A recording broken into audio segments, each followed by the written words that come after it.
Hello दोस्तों, एक बार फिर से मैं आपका स्वागत करता हूं पेट भर ज्ञान में। मैं हूं आपका दोस्त पीयूष।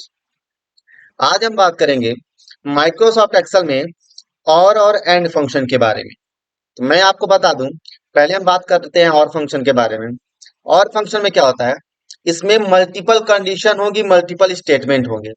अगर हमारी कोई भी एक कंडीशन पूरी हो जाती है तो एक्सेल हमारे दिए हुए पहले स्टेटमेंट को एग्जीक्यूट करता है, नहीं तो दूसरे।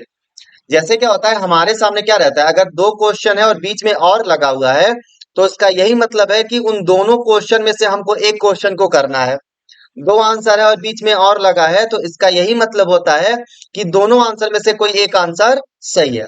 सेम उसी तरह इसमें भी क्या होगा, कई सारा कंडीशन होगा। कोई भी एक कंडीशन पूरा होगा तो एक्सेल हमारे पहले स्टेटमेंट को एग्जीक्यूट करेगा, नहीं तो एक्सेल हमारे दिए हुए दूसरे स्टेटमेंट को क्या करेगा, एग्जीक्यूट करेगा। अब हम बात करते हैं, एकदम फंक्शन चलाते हैं। जैसे हमारे सामने क्या है, एक डिटेल है जिसमें हमारे सामने दो क्वेश्चन है। पहला क्वेश्चन क्या कह रहा है, calculate DA on the basis of following conditions. जिसमें हमें क्या करना है, डीए निकालना है नीचे दी हुई कंडीशंस के आधार पे। कह रहा है कंडीशन क्या है, डिपार्टमेंट सेल हो या बेसिक सैलरी 5,000 के बराबर या उससे अधिक हो। अगर क्या है कि यहाँ पे सेल लिखा हो या तो यहाँ पे 5,000 से क्या हो, अधिक हो। अगर इन दोनों में से कोई भी सत्य होता है तो यहाँ पर क्या है, उसी बेसिक का क्या हो जाए, 40% आ जाए, नहीं तो उसी बेसिक का 30%। अब चलेगा कैसे वो देखिए, इज इक्वल टू इफ। और हमेशा इफ के साथ हम और चलाते हैं। सबसे पहले लॉजिकल वन, कंडीशन वन, इस सेल में क्या लिखा हुआ हो, सेल लिखा हुआ हो। दूसरी कंडीशन है कि इस सेल में अधिक हो, बराबर हो 5,000 के। एक्सेल चेक करेगा इसमें सेल लिखा हो या तो यहाँ 5,000 के बराबर या उससे अधिक हो, ब्रैकेट बंद, कॉमा। अगर इन दोनों में से कोई भी सत्य होता है, कह रहा वैल्यू इफ ट्रू, अगर सत्य होता है तो इस बेसिक का 40%, नहीं तो इसी बेसिक का 30%, ब्रैकेट बंद।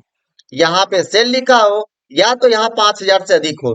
अगर इन दोनों में से कोई भी पूरा होगा तो 40, नहीं तो 30। हमने इंटर किया, हमारा आंसर आ गया 1800। अब हमने ट्रैक कर दिया, समझिएगा। देखिए यहाँ सेल लिखा हुआ है, हमारी कंडीशन पूरी हो रही है। और यहाँ पे क्या हो रहा है, हमारा पूरा नहीं हो रहा है। लेकिन एक पूरा हो रहा है ना, तो ये जो 1800 आया है, 4500 का 40% है। यहाँ नहीं पूरा हो रहा है, यहाँ हो रहा है, तो ये भी 40% है। यहाँ नहीं हो रहा है, यहाँ हो रहा है, तो ये क्या है, हमारा 30% है। अब बढ़ते हैं हम अगले क्वेश्चन की तरफ। Calculate D on the basis of following condition. Department क्या है, पीयूआर मतलब परचेज होना चाहिए या बेसिक सैलरी 3500 से अधिक होना चाहिए। दोनों में से कोई भी सत्य होगा तो बेसिक का 30%, नहीं तो बेसिक का 25%। तो इज इक्वल टू इफ।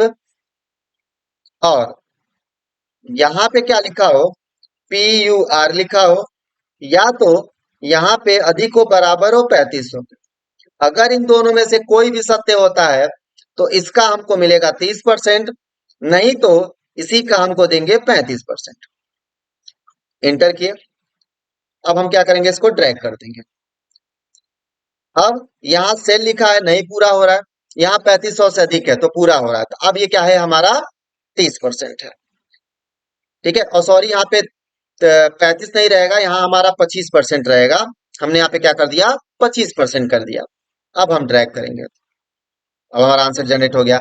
यहाँ नहीं पूरा, यहाँ पूरा हो रहा है, यहाँ नहीं हो रहा है, तब भी हमारा 30% है। यहाँ नहीं हो रहा है, नहीं हो रहा है, तो यहाँ हमारा क्या है, यहाँ हो रहा है, यहाँ नहीं हो रहा है, तब भी हमारा 30% है। वही अगर पूरा हो गया तो 30%, नहीं पूरा होगा तो हमारा 25%। जैसे हम यहाँ देख सकते हैं, यहाँ हमारा पूरा नहीं हो रहा है। बढ़ते हैं अगले एग्जाम्पल की तरफ। अब यहाँ पे कह रहा है handling charge of RS50 is made on all order paid by visa और डेल्टा कार्ड। मतलब जिन्होंने अपना पेमेंट वीजा कार्ड या डेल्टा कार्ड से किया होगा उनको हैंडलिंग चार्ज मिलेगा 50 रुपए, नहीं तो जीरो। तो अगर अब जीरो लिखा नहीं हो, हम अपने मन से जीरो मान लिए हैं यार। पहली कंडीशन है कि इस सेल में क्या लिखा हो, वीजा लिखा हुआ हो। दूसरी कंडीशन है कि यहीं पे क्या लिखा हो, डेल्टा लिखा हुआ हो। अगर ये दोनों सत्य होता है, अब ये नहीं कह रहा कि किसका 50% या कुछ भी, सीधे 50, तो हम 50 लिख देंगे, नहीं तो जीरो। इंटर करेंगे, हमारा जीरो आया। अब हम इसको ड्रैग कर देंगे। अब देखिए यहाँ पे कैश है इसलिए 0, वीजा लिखा है तो 50, चेक है तो 0, डेल्टा लिखा है तो 50। वीजा या डेल्टा कुछ भी लिखा रहेगा 50, नहीं तो 0। अब बढ़ते हैं अगले एग्जाम्पल की तरफ। कह रहा है कि HRA will be 1250 for Kolkata और whose basic is greater than is equal to 8000, otherwise 750। 1250 HRA उनको मिलेगा जो लोग कोलकाता लोकेशन में काम कर रहे होंगे या उनकी बेसिक सैलरी 8000 के बराबर या उससे अधिक होगी। मतलब पहली कंडीशन ये है कि यहाँ पे कोलकाता लिखा होना चाहिए और दूसरी कंडीशन ये है कि यहाँ पे हमारा 8000 के बराबर या उससे अधिक होना चाहिए। दोनों में से कोई भी सत्य होगा तो 1250, नहीं तो 750। पहली कंडीशन ये है कि यहाँ कोलकाता लिखा हो, दूसरी कंडीशन ये है कि यहाँ पे अधिक हो, बराबर हो 8000 के। अगर ये सत्य होता है तो 1250, नहीं तो 750। अब यहाँ कोलकाता लिखा है और यहाँ 8000 से अधिक नहीं है, एक कंडीशन पूरा हो रहा है तो 1250 हमारा आ जाएगा। अब हम इसको ड्रैग कर देते हैं। क्या देखिए यहाँ पूरा हो रहा है, यहाँ नहीं हो रहा है 1250, यहाँ नहीं हो रहा है, यहाँ नहीं हो रहा है तो 750, यहाँ नहीं हो रहा है, यहाँ नहीं हो रहा है तो 750, यहाँ हो रहा है, यहाँ नहीं हो रहा है 750। मतलब अगर पूरा हुआ तो 1250, नहीं पूरा होगा तो 750। ये रहा हमारा और फंक्शन। एंड फंक्शन के बारे में हम अगले वीडियो के बारे में, एंड फंक्शन के लिए हम अगले वीडियो के बारे में बात करेंगे। इसीलिए तब तक के लिए बाय बाय, टाटा। वीडियो अच्छा लगा हो तो वीडियो को लाइक करें, शेयर करें और ज्यादा से ज्यादा शेयर करें भी और सब्सक्राइब भी करना ना भूलें।